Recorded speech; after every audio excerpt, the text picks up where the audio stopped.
नमस्कार, स्वागत है आपका वन एक्सबेट द्वारा प्रस्तुत इंडिया न्यूज के खास कार्यक्रम क्रिकेट प्रेडिक्टा में। दिल्ली कैपिटल्स और कोलकाता नाइट राइडर्स के बीच आज विशाखापट्टनम में मुकाबला खेला जाएगा। दिल्ली में 2 बार की चैंपियन कोलकाता को पिछले 5 में से 3 मुकाबलों में शिकस्त दी है। आगे बढ़ने से पहले बात करते हैं कल एम चिन्नास्वामी स्टेडियम में लखनऊ और सुपर जायंट्स और रॉयल चैलेंजर्स बेंगलुरु के बीच हुए मुकाबले की। एलएसजी ने एक तरफा मुकाबले में आरसीबी को 28 रनों से शिकस्त दे दी। पहले बल्लेबाजी करते हुए लखनऊ ने 20 ओवर में 5 विकेट पर 181 रन बनाए। लखनऊ की तरफ से अफ्रीकी बल्लेबाज क्विंटन डिकॉक ने 5 सिक्स और 8 चौकों की मदद से सबसे ज्यादा 81 रन की पारी खेली। बाद में निकोलस पूरन ने 40 रनों की तूफानी पारी खेली। लखनऊ के 182 रनों के टारगेट को चेस करने उतरे team Virat Kohli, Faf du Plessis, Glenn Maxwell और कैमरन ग्रीन जैसे स्टार प्लेयर्स से सजी आरसीबी 153 रनों पर ऑल आउट हो गई। गतिमान एक्सप्रेस नाम से छाप छोड़ने वाले मयंक यादव ने 3 विकेट चटकाए और लगातार दूसरे मैच में प्लेयर ऑफ मैच बने। इस जीत से एलएसजी पॉइंट टेबल में चौथे पायदान पर आ गई है। वहीं फाफ डुप्लेसी की बेंगलुरु 9वें स्थान पर है। और अब बात आज के मुकाबले की। आईपीएल में दिल्ली और कोलकाता के बीच अब तक 32 मुकाबले हुए हैं, जिनमें दिल्ली ने 15 और कोलकाता ने 16 मुकाबलों में जीत दर्ज की है। पहला मौका है जब दोनों टीमें विशाखापट्टनम में आमने सामने होंगी। शुरुआती दोनों मैच जीतकर केकेआर के हौसले बुलंद हैं, जबकि गंभीर चोट से उबर कर लौटे ऋषभ पंत की टीम इस सीजन 3 में से 2 मुकाबले गंवा चुकी है। हालांकि चेन्नई सुपर किंग्स के खिलाफ पिछले मुकाबले में मिली जीत से दिल्ली की टीम को थोड़ी राहत जरूर मिली है। और मेरे साथ खास मेहमान हैं सुनील यश कालरा जी, हमारे साथ हैं, फाउंडर हैं Indian sports fan. Atul Wasan ji हमारे साथ होंगे, पूर्व भारतीय क्रिकेटर। राजकुमार शर्मा हमारे साथ होंगे, विराट कोहली के कोच। और नोएल डेविड, पूर्व भारतीय कप्तान, हमारे साथ इस वक्त हैं। सुनील जी, ये जो अगर मुकाबलों की बात करें तो बराबर है बिल्कुल मुकाबला 15 और 16 का। जी बिल्कुल, बहुत बहुत कड़े का है। बट आपने जो इससे पहले जो रीड में बहुत इंटरेस्टिंग पॉइंट बोला था वो था कल के मैच का, और उसमें एक थी सुपर एक्सप्रेस, जो एक बहुत ही बड़ी तेजी से रफ्तार से, बड़ा कम होता है कि आपके 3 मैच खेलें और आपको 2 man of the match, player of the match award मिले। हम बात कर रहे हैं, जी बिल्कुल, ये स्पीडस्टर मयंक की बात कर रहे हैं। और ये दिल्ली का लड़का है। और 3 साल पहले राजकुमार साहब के जब वो कोच थे दिल्ली के, तब इनकी इसके अंदर रणजी टीम में इनकी वो हुई थी इंट्रोडक्शन। मैं ये सवाल पहले कल अगले उस पर जाने से पहले राजकुमार शर्मा जी से पूछना चाहूँगा।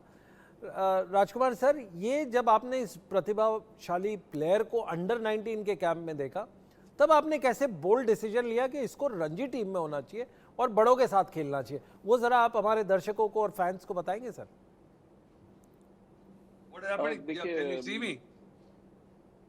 हेलो, 3 साल पहले की बात है कि हम लोग फिरोजशाह कोटला में सेंटर विकेट पर नेट्स कर रहे थे। दिल्ली रणजी ट्रॉफी का नेट्स चल रहा था और उस समय 7 की वाली विकेट पे अंडर 19 की भी टीम प्रैक्टिस हमारी कर रही थी, जहां पर मयंक गेंदबाजी कर रहे थे।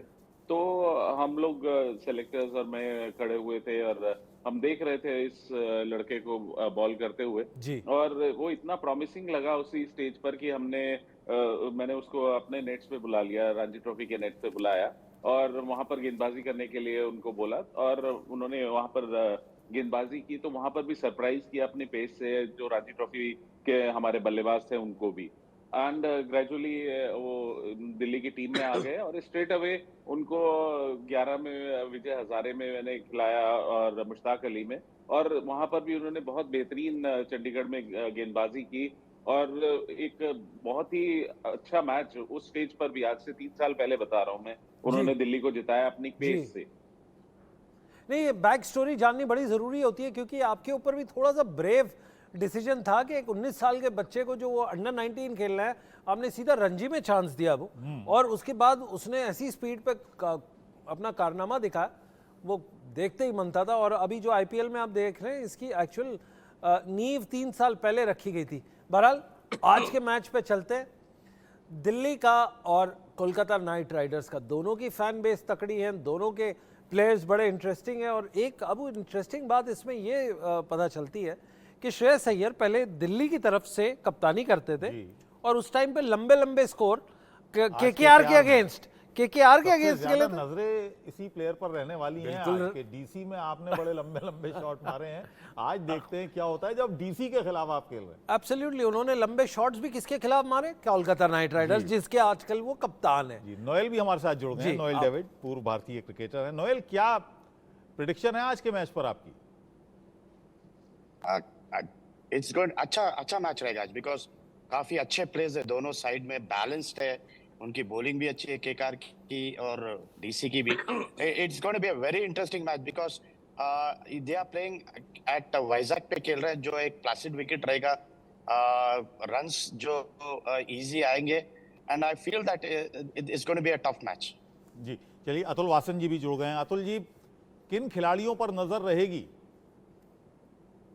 भाई मुझे तो लगता है कि ये मैं जो 24 करोड़ रुपए मैंने खर्चे हैं उसके लिए मैं ज्यादा ध्यान लगाऊंगा भैया कि कुछ वापस मिल जाए, क्योंकि वाइजैक में अगर नहीं मिला तो फिर कहीं नहीं मिलने वाला। इसी की चिंता है बस। क्योंकि मिचेल स्टार्क को कुछ करना पड़ेगा, नहीं तो ये मैच निकल जाएगा हाथ से। और इसलिए मैं, क्योंकि देखिए अब पृथ्वी शॉ को मैंने बोला था वापस कराना चाहिए, उन्होंने गिरा लिया दिल्ली ने, और वाइजैक सूट कर रहा है उनके स्टाइल ऑफ प्ले को। और सिर्फ कोलकाता के लिए यही है कि जिस तरह से मार खा रहे हैं, नई बॉल से भी खा रहे हैं और पुरानी बॉल से भी खा रहे हैं, तो क्या हर बॉल कितने की पड़ रही है और कितने रन कितने के पड़ रहे हैं कोलकाता को, ये मैं हिसाब लगा रहा हूँ। मैं ये इसी बात पे राजकुमार जी से पूछूंगा ये सवाल। अतुल वासन, जिस तरह से हर गेंद के ऊपर जो ये आंकड़े रखते हैं और एक्सेल शीट निकालते हैं, profit and loss, return on investment, आपको लगता है अगर ये ऑक्शन में जाएं तो ये कुछ खरीद के भी लाएंगे या सारे प्लेयर्स को बेस प्राइस पे उठा के लाएंगे 20-20 लाख वाले? मुझे लगता है मैं ही कम बैक कर लूंगा। ये दैट इज अतुल वासन।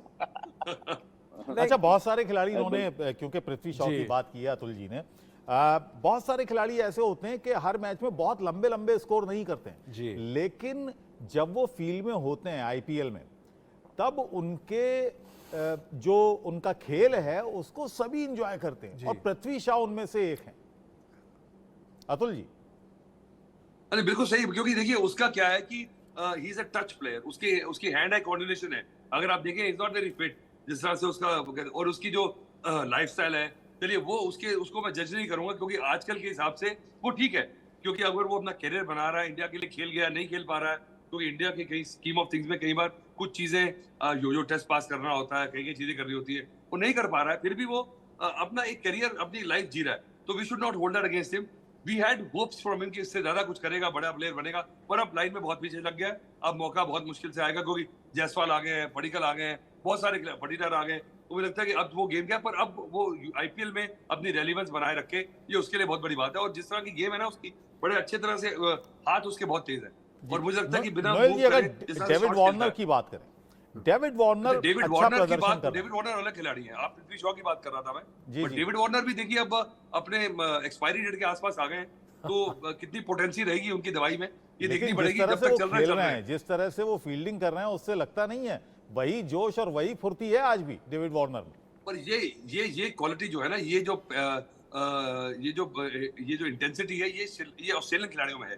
कई बार मुझे लगता है कि देखिए वो अपनी प्राइड के लिए लोग खेलते हैं, कई बार सिर्फ होता है इतना बड़ा नाम हो, कोई प्रूफ करना रह नहीं गया उनके लिए, डेविड वार्नर के लिए, पर फिर भी अगर आके वो आपको लग रहा है ना, ये आपको फीलिंग दी उन्होंने, तो ये मैं हैट्स ऑफ करूंगा, क्योंकि अब उनका इंटरनेशनल करियर भी एंड पे है, फिर भी लगातार खेलते चले जा रहे हैं। एक बार डंप आया था, उनका काफी सारी क्रिटिसिज्म थी, उनके ऊपर सवाल आए थे, उससे ऊपर के 3-4 बार शिखर धवन के जैसे, तो शिखर धवन और डेविड वार्नर मुझे बराबर के खिलाड़ी लगते हैं, क्योंकि एक स्लम्प के बावजूद वो बार बार अपने आप को रेलिवेंट बना रहे हैं। अच्छा, इस आईपीएल में राजकुमार जी, इस आईपीएल में हमने देखा, जो वैसे तो सभी स्टार्स हैं, जितने भी टीमों में खिलाड़ी हैं, हमारे लिए सभी स्टार्स हैं, और दर्शकों के लिए सभी स्टार्स हैं, सबकी अपनी अपनी फैन फॉलोइंग है, लेकिन जो बड़े बड़े स्टार्स से सजी टीमें हैं वो कुछ नहीं कर पा रही हैं। RCB, Mumbai Indians, Delhi capital, आप कैसे देख रहे हैं इनको राजकुमार जी? जी, इनके शक्ल पे स्माइल है, इनका मतलब है कि ये बड़ा डिफिकल्ट सवाल है इनके लिए, ये जवाब नहीं देंगे,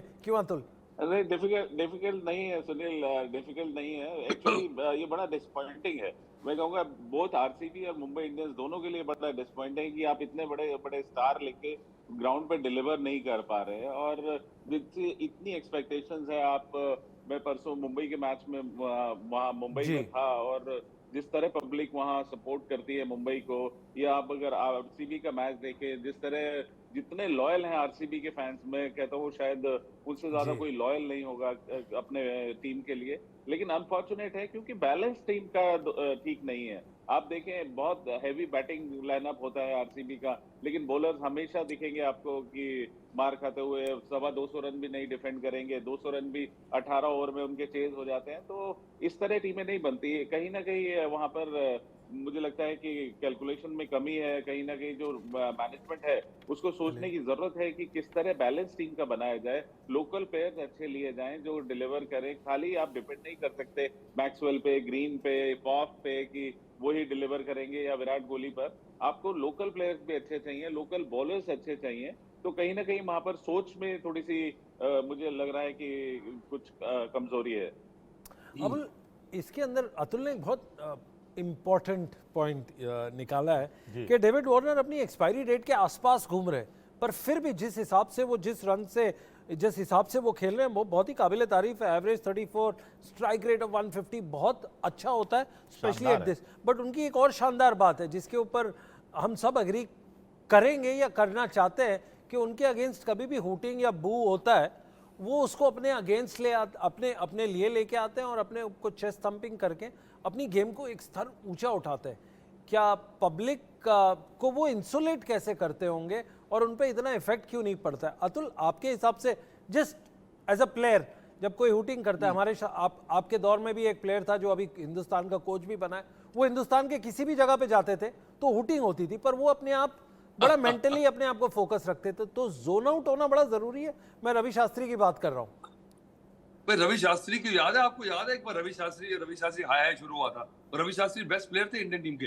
पर क्या होता है, एक फैशन हो जाता है। चलिए अब जैसे हार्दिक पांड्या हो रहा है, पर बेचारे ने उसकी गलती नहीं है। आप देखें, अगर मैं एक कंपनी में अच्छा कर रहा हूँ और मेरे को दूसरी कंपनी ऑफर करती है तो मैं वहां जाके बहुत अच्छा करता हूँ, और फिर मेरी पुरानी कंपनी मुझे वापस लेके आती है, तो वहां उसकी क्या गलती है भाई साहब, मुझे बताओ।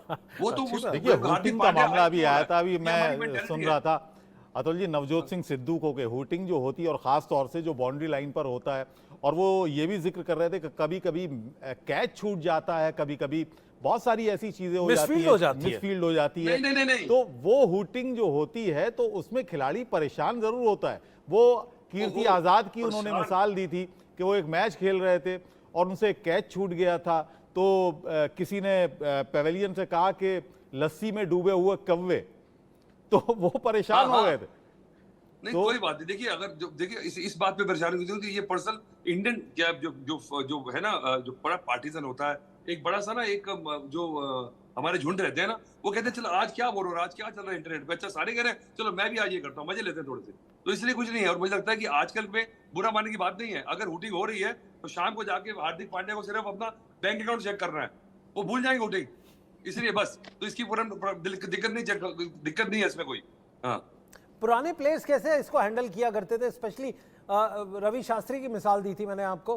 वो चाहे दिल्ली में खेले, कलकत्ता में खेले, बैंगलोर में, और वो छक्के भी मारे, चैंपियन। तो पुराने प्लेयर वैसे ही हैंडल करते हैं जिस तरह अगर कोई पिता को अगर अपने ऑफिस में झाड़ता है बॉस, तो घर को बच्चों को पीटते हैं, वो उसी तरह हैंडल करते थे। चलिए, नोएल डेविड भी हमारे साथ हैं, काफी देर से वो हंस रहे हैं, काफी एंजॉय भी कर रहे हैं शायद अतुल जी की बातों का। नोएल, आप कैसे देखते हैं जो कुछ इस समय देखने को मिल रहा है आईपीएल में? You are talking about booing? जी नोएल। Hello. जी आ रही है आवाज की, आपकी आवाज। Yeah, it got cut. Please repeat the question. मैं आपसे ये पूछना चाह रहा हूँ, क्रिकेट के अलावा भी बहुत कुछ देखने सुनने को मिल रहा है आईपीएल में फैंस के साथ। हुटिंग की बात कर रहे थे। जैसा अतुल भाई और राजनिवास बोले कि ये जो बोइंग होती है, तो it is become like a fashion also, you know. जिस तरह से ये जैसा आज, let's take the live thing about Hardik का, ओके। इट एज अतुल भाई said, it's not his mistake, उसका गलती है ही नहीं बेचारे की। जो पब्लिक है, यू नो, अब्यूज कर रहे हैं उसको, गाली मोज दे रहे हैं, यू नो, बोइंग कर रहे हैं हर जगह, जा गए तो बेचारे को, you know, they are behind his back. But at the same time fans को भी ये मालूम होना चाहिए कि भाई वो एक इंडियन प्लेयर है, उसको रिस्पेक्ट देना चाहिए उसको. Okay, that's more important because he is playing for our country. He is not an outsider also. एक मिनट हम बात And करें he's a- known, he's a- he's a एक छोटा class सा cricketer. डिफरेंस है, एक छोटा सा डिफरेंस है, ये फ्रेंचाइज बेस्ड लीग है एंड ना कि हिंदुस्तान को वर्ल्ड कप में या हिंदुस्तान को बायलैटरल या टूर्नामेंट में कर रहे हैं. गो ऑन अतुल, आप आप अग्री करते हैं इससे? नहीं, देखिए मुझे लगता है फ्रेंचाइज का लेने देना नहीं, ये इंडियन कल्चर है कि हम जो होता है ना, मजे आ रहे होते हैं, किसी की भी साथ शुरू हो जाते हैं. आपको पता है जब जब रॉबर्ट क्लाइव और बैटल ऑफ पलासी में जब 4,000 जो गोरे थे और इंडियन वो सिराजुद्दीन दौला के साथ उसकी 10,000 की फौज थी, तो हार गई और वहां से ईस्ट इंडिया कंपनी इंडिया को ले गया. और उस लड़ाई को देखने के लिए 30,000 हिंदुस्तानी साइड में खड़े होके मजे ले रहे थे. तो हम वो उस लीनेज से आते बड़ा हैं. interesting तो वो story. 8,000 हमारे हिंदुस्तानी सोल्जर हारे 4,000 गोरों से, और गोरों ने हुकूमत हासिल कर ली और 30,000 लोग सिर्फ स्पेक्टेटर थे उस लड़ाई में. तो आप सोचिए, तो अब ये अगर रूटिंग कर बड़ा रहे हैं तो इंटरेस्टिंग, इनके बड़ा मजे आ रहे हैं. इंटरेस्टिंग क्या आपने historical? हिस्ट्री बताई. और ये आजकल बड़ा पॉलिटिकल इशू बना हुआ है सिराजुद्दौला का. ये सिराजुद्दौला और नहीं, पर रॉबर्ट वैसे क्लाइव आपको बड़ा हमारे पॉलिटिकल culture की इशू बात बना बता हुआ रहा है हूं. बंगाल में. आपको हमारे कल्चर की बात बता रहा हूँ कि यहाँ पे आप बुरा मत मानिए. आज उसने मुझसे गया है, उसने टिकट खरीदी है, उसने किसी को गाली दी है, उसको बड़ा मजा आया है, उसको अपनी जिंदगी बेहतर लग रही है किसी से, वो अतुल, जाके एक अच्छा curve सोएगा ball. किसी की शूटिंग करके. अतुल, एक curve ball fan question, are you up for it? एक फाइनल बताइए. आपको दिल्ली और बंबई के बीच में जब भी मैच रणजी ट्रॉफी होता था बड़ा फियर्स होता था, क्योंकि दिल्ली के 6 प्लेयर्स खेलते थे और बंबई के 5 या वाइसा वर्सा. उस टाइम पे आपको मंजर याद है वानखेड़े स्टेडियम में जब आप खेलते थे कभी सेमीफाइनल या फाइनल, उस टाइम पे बड़ी फनी हुटिंग कौन सी हुई है और किस प्लेयर की हुई है? अगर आप शेयर करें, इतने मैग्नामिनस बन के आप शेयर कर दें तो फैंस बड़े खुश होंगे. देखिए, नॉर्थ जोन का भी मैच होता था. देखिए, कपिल पाजी जब चेतन शर्मा खेलते थे, पर वो उस समय इतनी नहीं थी, क्योंकि जो हार्डकोर ना क्रिकेट के फैन आते थे रणजी ट्रॉफी मैच देखने में, और they used to always appreciate good cricket. और बॉम्बे क्राउड जिस आईपीएल का एक ऐसा एक तड़का लगा है कि जिसमें हमारा क्राउड जो है ना, वो बिल्कुल एंटरटेनमेंट पे आ गया, पार्टीजन हो गया. तो उस जमाने की हुटिंग को इस जमाने की हुटिंग को बहुत फर्क है. और इन दिल्ली बॉम्बे की मैच की बात कर रहे हैं, उस मैचेस में बहुत फर्क है. तो आई थिंक चलिए, आज डीसी और एक छोटी सी बात बताऊंगा. इनके बीच के एक फास्ट बॉलर थे, ये आपस में जोक हुआ करता था कि बॉलिंग करते करते उनकी बॉल बाद में पहुंचती थी और वो अपना फॉलो थ्रू पहले पहुंचते थे. मतलब फास्ट बॉलर तो कहने के थे, बट वो पहले पहुंच जाते थे बैट्समैन के पास. ठीक है, चलिए आज की बात कर लें. विशाखापट्टनम में मैच है. राजकुमार जी, टॉस बहुत अहम है, विकेट आप कैसा देख रहे हैं यहाँ पर, क्या उम्मीद कर रहे हैं? देखिए, अब यहाँ पर काफी रन बनते हैं इस विकेट पे. जैसा हमने देखा है, वाइजैक जाना जाता है अपनी बैटिंग फ्रेंडली विकेट के लिए, और बड़े स्कोर यहाँ पर हमेशा से एक्सपेक्टेड हैं. आपने वनडेज भी देखे होंगे, यहाँ पर बहुत 300 रन हमेशा बनते थे. तो T20 में भी ऐसा ही मुझे लगता है कि काफी बड़े यहाँ पर स्कोर बनेंगे और चेज भी हो सकता है. लेकिन फिर भी अगर अच्छा विकेट है तो बाद में सारी इंडियन विकेट स्लो हो जाती हैं. लेकिन हो सकता है कि यहाँ पर बैटिंग जो कप्तान टॉस जीते वो टेम्प्ट हो शायद बल्लेबाजी करके एक बड़ा स्कोर लगा के प्रेशर बनाने के लिए दूसरी टीम के ऊपर. जी, नोएल डेविड, आप क्या मानते हैं, कितना अहम है टॉस और यहाँ का विकेट विशाखापट्टनम का? टॉस तो वाइटल रोल रहेगा बिकॉज द विकेट जो है, एज आई सेड, वाइजैक की कभी भी प्लासिड विकेट रही है. And if they win the toss, I think they should chase because the dew factor also may come in Vizag later on. If there is dew, if they have noticed कि ये लोग उनके practice session में, if there is no dew factor, then I think they should bat first. So I feel it is totally a decision which they should analyze one day before the match. देखे due factor है कि नहीं, अगर due factor नहीं है तो क्या करना चाहिए. सो टॉस की जो अहमियत है कि एक दिन पहले वो पूरी रीडिंग करना चाहिए एक टीम को, then they can decide कि क्या करना चाहिए, because everything depends on the toss and what they have to do.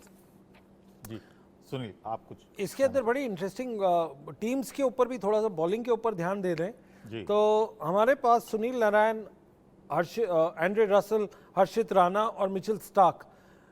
Atul, bowling Calcutta की आपको भारी लग रही है या दिल्ली की? क्योंकि दिल्ली में खलील अहमद, मिचेल मार्श, मुकेश कुमार और ईशांत शर्मा है। देखिए एंड्रे रसल को जब डाल देंगे ना तो भार तो उन्हीं का ज्यादा है, तो वेट की बात मत करो, फिर तो भार तो केकेआर का ज्यादा होगा, क्योंकि 150 किलो का तो खुद ही है वो, मुझे लग रहा है वो। जी, बिल्कुल। तो इसलिए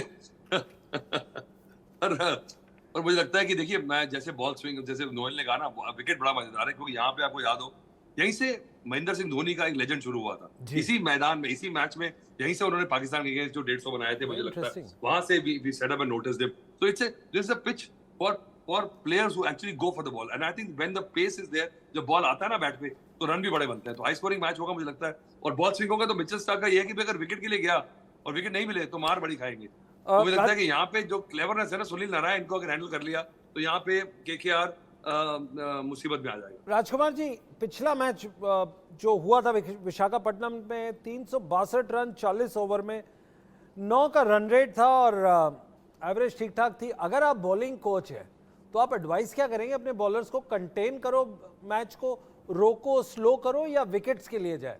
आपकी राय? देखिए, किसी भी फॉर्मेट में सुनील, विकेट लेना सबसे अच्छा कंटेन करने का वो साधन होता है। अगर आप कंटिन्यूसली विकेट लें तो ऑटोमेटिकली आप कंटेन कर पाते हैं। लेकिन ये ऐसा विकेट है, प्लेसेंट विकेट है, जहां पर स्ट्रोक मेकिंग आसान है। तो यहाँ पर गेंदबाजी करनी होगी। इस तरह के गेंदबाज जैसे मोहित शर्मा या संदीप शर्मा टाइप के गेंदबाज ज्यादा सक्सेसफुल होंगे, जो अच्छे से मिक्स करते हैं, कटर्स डालते हैं, स्लोअर वंस डालते हैं। उस तरह के गेंदबाज ज्यादा सक्सेसफुल होंगे। मिचेल स्टार्क, कमिंस वगैरह जो जितना तेज डालेंगे उतना तेज बैट पे आती है और फिर जाती भी है। तो यहाँ पर उस कटर्स डालने होंगे, थोड़ा स्लो डालना होगा, मिक्स करना होगा, तभी आप यहाँ पर कंटेन कर सकते हैं। अबुल जी, अगर गेंदबाजों की बात की जाए तो अभी हमने देखा कि पिछले मैच में जो जिसमें ट्रेंट बोल्ट ने बहुत शानदार शुरुआती जो स्पेल था वो बेहतरीन स्पेल था और उन्होंने शुरुआत में ही 3 विकेट झटक लिए थे। यहाँ पर आपको क्या लग रहा है कि किस तरह का जो हवा बहुत मायने रखती है? राजकुमार जी, आपको क्या लग रहा है कि फास्ट बॉलर्स को कितनी मदद मिलेगी, स्पिनर्स को कितनी मदद मिलेगी? बड़ा इंटरेस्टिंग है। देखिए, स्पिनर्स को यहाँ पे बहुत ज्यादा मदद नहीं है, विकेट प्लेसेंट है। और अभी जैसा मैंने कहा है कि विकेट्स बहुत अच्छे बने हुए हैं बल्लेबाजी के लिए। जैसे जैसे गर्मी पड़ेगी तो ये विकेट्स स्पिनर्स की मदद करने लगेंगे, तब विकेट्स ड्राई होंगे, तब बॉल रुकेगा, स्पिनर्स को मदद करेगा। लेकिन अभी शुरुआती में थोड़ा बॉल स्विंग होता है, वाइजैक में भी सी ब्रीज आती है तो उससे थोड़ा स्विंग होता है, वहां पर थोड़ा सा एडवांटेज फास्ट बॉलर के लिए है। लेकिन T20 में वो भी नहीं है, क्योंकि पावर प्ले कैश करने जाते हैं, वो स्विंग की बहुत ज्यादा चिंता नहीं होती बल्लेबाजों को। तो कुल मिला के फिर भी एडवांटेज अगर स्पिनर्स के मुकाबले देखें तो फास्ट बॉलर्स को ज्यादा है यहाँ पर। अबुल, अगर आप इजाजत दे तो एक 30 सेकंड का सवाल पूछ लूं, एक बड़ा क्विक। टीम्स का तो हो गया, बैटिंग बॉलिंग का हो गया, अब कोचेस के हिसाब से आज कौन बाजी मारेगा, रिकी पॉन्टिंग या चंदू, आपके चंद्रकांत पंडित? और ये सवाल अतुल वासन पे, क्योंकि उनकी काफी पैनी नजर रहती है कोचेस पे। अतुल वासन। चंदू पंडित, देखिए वो उनका भी एक असर तो है, मुझे लग रहा है काफी प्लेयर्स के भी आई थी स्टेटमेंट के उनका थोड़ा सा हिटलर स्टाइल है। पर मैं आपको गारंटी दे रहा हूँ, राजकुमार शर्मा को दिल्ली का कोच बना दो, आप गारंटी जीत जाओगे आईपीएल। ये मेरी गारंटी, आप ट्राई करके देख लो। राजकुमार, आपकी बात पहुंच गई होगी, ऐसी उम्मीद करते हैं। उनका रिएक्शन ले ले 5 सेकंड में, हाँ ना या मे भी। नहीं, मैं तो थैंक यू बोलूंगा अतुल को कि उन्होंने इतना विश्वास दिखाया। चलिए, बहुत बहुत धन्यवाद, बहुत बहुत शुक्रिया आप सभी का हमारे साथ जुड़ने के लिए, बहुत बहुत धन्यवाद। तो एक छोटे से ब्रेक के लिए रुकेंगे और ब्रेक के बाद भी इंडिया न्यूज पर खबरों का सिलसिला लगातार जारी रहेगा।